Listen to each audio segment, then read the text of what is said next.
Brian Madison with DeerHunterFan.com TV. Welcome to this week's show. Action, as far as rutting action goes, on trail cams and everything, we're starting to see a lot more bucks. Everything that I have encountered, except for one buck, which you're going to see that footage, has all been nighttime trail cam stuff. But I have seen one good buck from the tree stand on a morning hunt. On this week's show, we're going to be jumping in with Mike Nowicki, Travis Olmstead, JJ Johnson, and myself.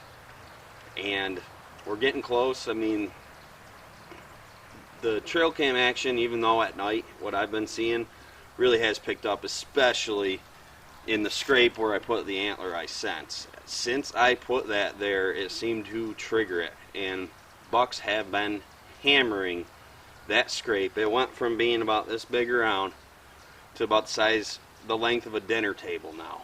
It's huge now, and every buck that comes by there, multiple bucks a night, stop and hit it. And that's what I want out of that, so that when the rut comes and they're starting to move during the daytime, hopefully they go there to check that out.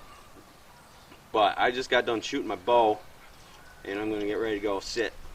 I hung a second stand in the hedgerow this week based off of where I saw some doe leave the field one morning when I sat there, and then where I saw this buck that I named him Narrows.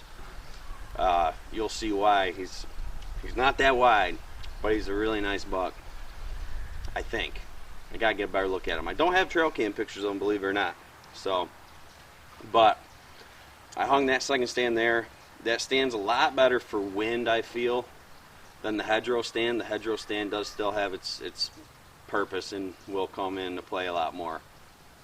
This past week I've had a lot of messages in my inbox and texts from people that I know at work and everything, asking me about Antler Ice and asking what I think about it. Does it really work? Is it really better than all these other deer scents? And I just tell them, guys, what I'm posting on these posts and in these videos, I'm not making it up. It's right there in front of your eyes to see. I put the Antler Ice in that scrape over the next 3.5 days, multiple shooters and more bucks than I can even sit there and positively identify as different bucks. There are that many bucks there from every age. Just more bucks than I could count in such a short time frame, and it was right after I put the Antler Ice in the scrape.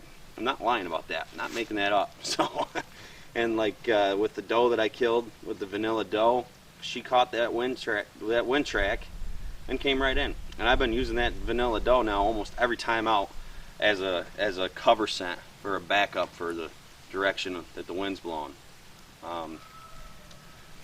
So I encourage you, if you're planning on spending money on deer scents, go to AntlerIce.com, use their dealer search, or buy it direct right from their website.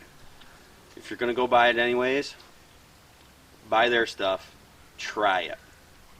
In the past, I haven't had a lot of luck with deer scents, and it seems like the only time I would was if I did a drag with just some all-season doe urine on it, and the deer was curious more than anything, not really attracted to it, just wondered what it was. This stuff, where I put it and what I've seen, the deer seem to be attracted to it. So I encourage you, if you're going to buy a deer pee and you're wondering about Antler Ice, go buy Antler Ice and try it for yourself. Well, we're going to jump into with this week's show right now.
October 19th morning hunt here in western New York. Nice chilly morning, low winds, perfect morning. Just had a group of does come through, and the one doe was the doe I call Hillary, and I move trees, I don't know, every time she comes through, she's just looking right up at me, no matter where I am. So, I had a lot of good shot opportunities here, but I couldn't even draw my bow back because she was staring up at me the whole time. So finally at 30 yards she started a quarter away, so I drew back and shot at her, and I don't know if she ducked when I shot or what, but I ended up hitting the tree right behind her. She ran up the hill with the other one that was with her, and they stood up there and she was just blowing at me, basically laughing at me. So I don't know if I'll ever be able to kill that deer until I get the rifle in my hands. I don't know. She's a smart deer. So we'll sit here for a little while longer and see what comes through.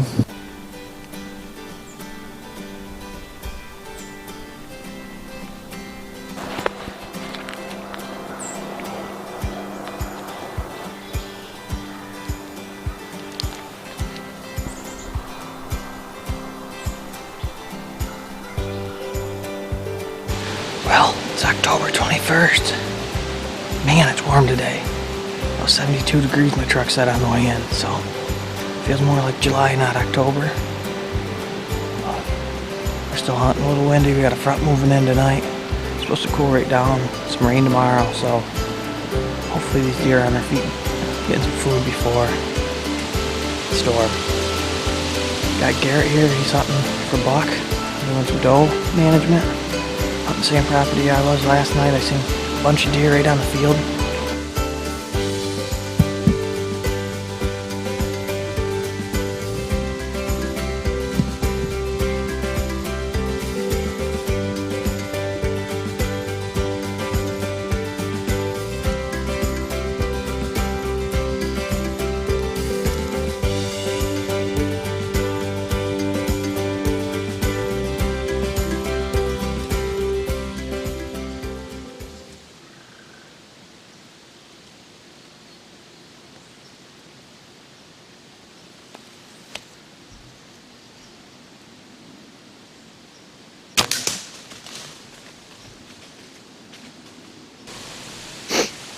Well, it's October 23rd. Got out here on a morning sit. Just missed the doe.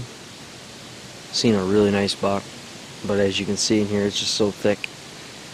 When I was trying to get video of him, you can't see. I mean,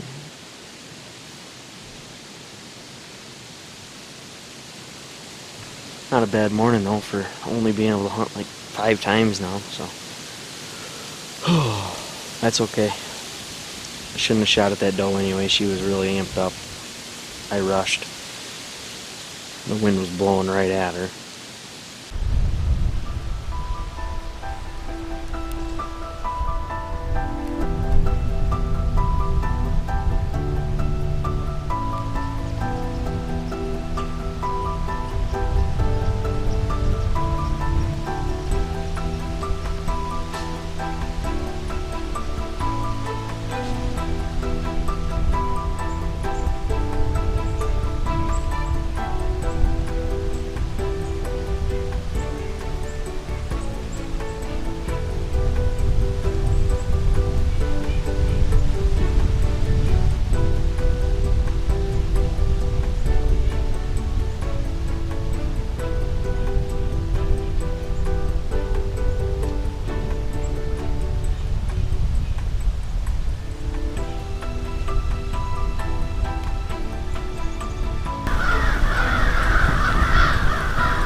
putting a tree stand in. In fact, the year I put this stand up, it was between putting it in that tree or this tree. I put it in this tree. I've killed 2 bucks out of this tree and missed jackpot out of this tree. Sitting in this tree, I've watched 2 big bucks during bow season go right by that tree close. And jackpot would have been a 150-yard shot from that tree.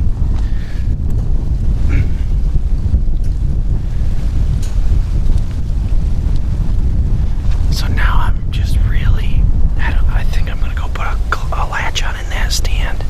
And depending on the wind, I can jump between these 2. I sat in this stand the other morning, watched all those doe go out of that corner. I was like, I really do need a stand over there. Should have done it that day. Because if it came down to a stand here and a stand there, the way the wind is this morning, I would have hunted there. Because it's blowing this way, and I'm trying to get deer coming this direction. So I'm kind of like going to be shooting them right when they hit my wind, and I don't like that. So I think I'm going to go put a tree stand over in that corner. Alright, so I'm making that tree stand move. Got my tree steps in and just getting ready to go up and hang the platform. Listen, I know sometimes it's going to be hard to wear a safety harness when you're doing the ladder pegs or tree steps, but once you're up there to the top of your steps or your pegs, come back down, go back up, get strapped in, and then pull that platform up and put it up. It takes an extra 5 minutes, and especially if you're setting a tree stand by yourself, you better wear your safety harness.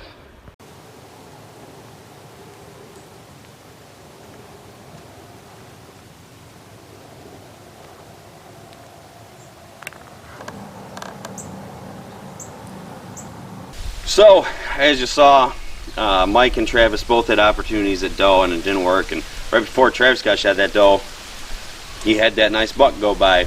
So between that, JJ seeing dagger, and I got a glimpse of that buck the other morning, I'm pretty sure I want to shoot. Like I said, we are starting to see bucks on their feet. Hopefully it just gets better from here on out. I just got done taking a couple practice shots, one at 50, one at 40, one at 30, 1, 2, 3, done. That's it. And that's usually all I do during hunting season, is every few days. A lot of times I'll just shoot 1 or 2 arrows because it's fun, more or less. But hunting situation, keep in mind, if you want to really practice and get better at releasing an arrow when you're hunting, you don't go up in your tree stand and shoot 15 arrows to hit a deer. You get 1 chance. So leave that target sitting out in your lawn every day, walk around doing something, pick a random distance, shoot that 1 arrow.